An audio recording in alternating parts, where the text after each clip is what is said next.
तरी सुद्धा मी पंचायत समितीतनं दाखला घेतला. काय दाखला? ही दिगंबरची तक्रार आहे की मी कर्ज काढलं आणि त्यांनाच दिलं पंचायत समितीच्या इलेक्शनला. पंचायत समितीने दाखला दिला की 14/3/2012 सालीच निवडणूक झाली, त्या पंचायत समितीच्या सदस्य झाल्या होत्या. पण 2013 साली कुठनं निवडणूक काढली दिगंबरनी हे कोणाला कळलं नाही. पण फ्रॉड. त्याच्यानंतर हे त्याच्या पत्नीचे म्हणते ना, आम्ही कर्ज काढलं नाही, आमचं हे झालं. हे दिगंबरच्या सह्याचे सगळे नमुने, अर्ज पुढे चला. त्याला थकबाकी भरण्याविषयीचं दिलेलं नोटीस, थकबाकी भरण्याविषयीचं दिलेलं नोटीस त्याच्या जामीनदारांना. त्यानंतर दिगंबर अगवणेंनी आम्हाला पतसंस्थेला परत उत्तर दिलं की दिगंबर अगवणे जे हेडलाईन डार्क केलेले तेच इथे घेतलंय.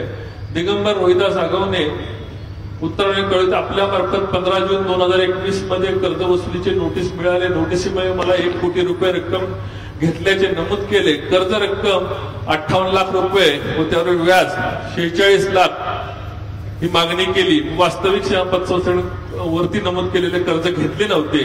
सादरची रक्कम माझ्या कोणत्याही खात्यावर जमा झाली नव्हती. आपल्या नागरी पतसंस्था मार्फत जमा झालेली नाही. त्यामुळे मी नागरी पतसंस्था कर्ज स्वीकारण्याचा संभव प्रश्नच येत नाही. पुढचा याच्यावर घ्या. 1 कोटी रुपये कर्ज कधीही प्राप्त झाले नाही. माझ्या विरुद्ध कारवाई करण्याचा अधिकार नाही. कोऱ्या सह्याच्या ताब्यात असल्यामुळे धनादेशाचा दुरुपयोग करू नये, फौजदारी दावा दाखल करू नये असं दिगंबर अगवणेने म्हणतात. मी सह्याच केलं नाही, मी कर्जच घेतलं नाही. हे त्यानंतर आम्ही एसपी ऑफिसला, हे सरकार लक्षात घ्या पत्रकार बंधूंनो, हे सरकार महाविकास आघाडीचं होतं. रणजितसिंह निंबाळकरच्या विरुद्ध अनेक अर्ज झाले, 20-25 अर्ज झाले. त्यातला हा पहिला का दुसरा अर्ज असेल तर त्याच्या वेळेस त्यांचं मॉर्गेज डीड आम्ही त्या ठिकाणी दिलं. हे दिगंबर अगवणेंचं मॉर्गेज डीड आहे. पुढे चला. हे पैसे कुठं दिले दिगंबर अगवणेंना?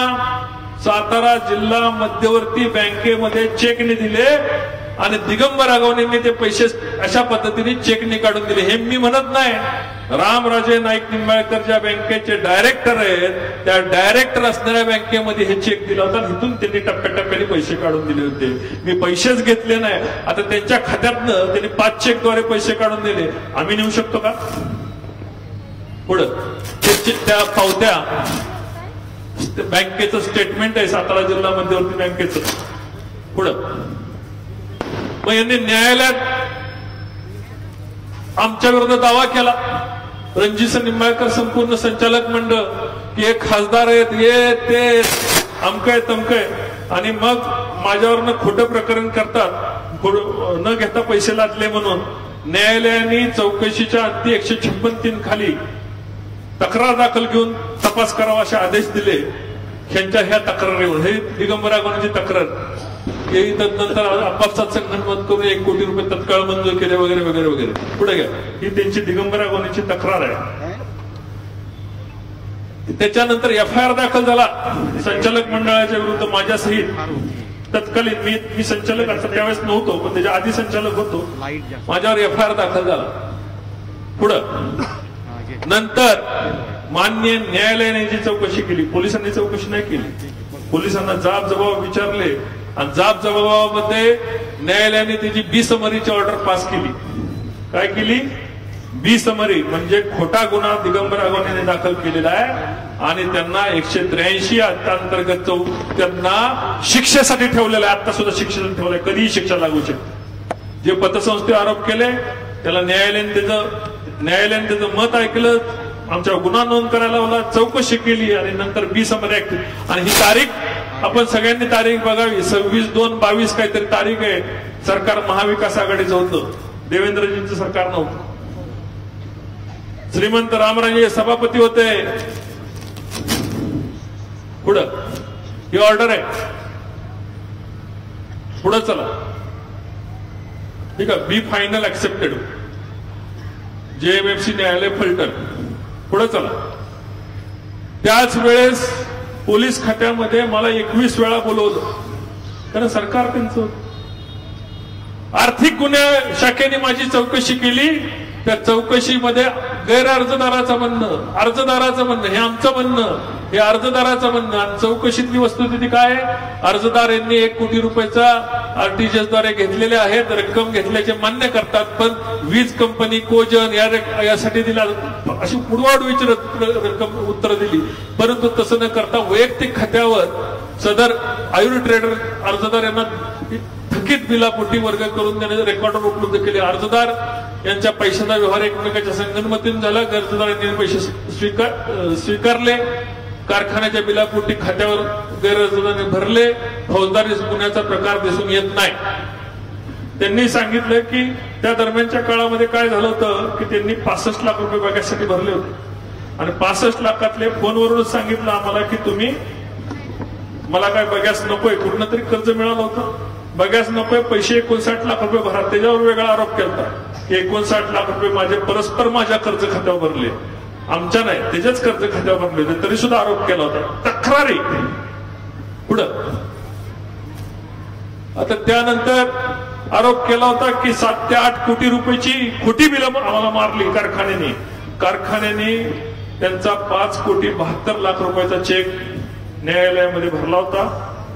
138 प्रमाणे कारवाई केली होती. त्यानंतर त्यांनी जिल्हा याच्याकडे उपाधीक्षक आर्थिक गुन्हेकडे अर्ज केला की मी बिलं घेतलीच नाही. लास्ट कॉलम मध्ये आपण वाचू शकता की काय म्हणताय त्याच्यामध्ये. शेवट एकंदरीत अर्जदारांनी उपस्थित केल्यात मुद्द्यात तथ्य दिसून येत नाही. हे सगळं संक्षिप्त चौकशी झाली. 21 वेळा मला बोलवलं होतं, मी कधी बोललो नाही.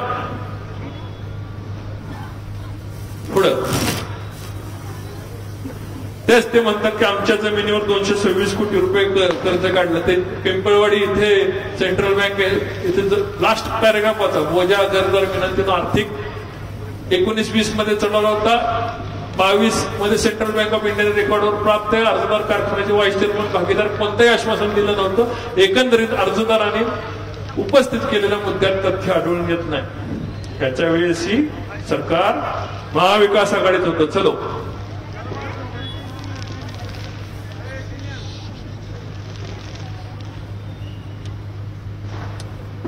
आता जे कर्ज आम्ही त्यांना दिलता ना ते त्यांच्या विधानसभेला जो फॉर्म भरला होता ना त्या फॉर्म मध्ये पण उपलब्ध होतं की मी कर्ज दिले किंवा त्यांच्या खात्यावर मला 2.5 कोटी रुपये आले. सगळे व्यवहार त्यांच्या विधानसभेच्या फॉर्म मध्ये होते, माझ्याही लोकसभेच्या फॉर्म मध्ये होते.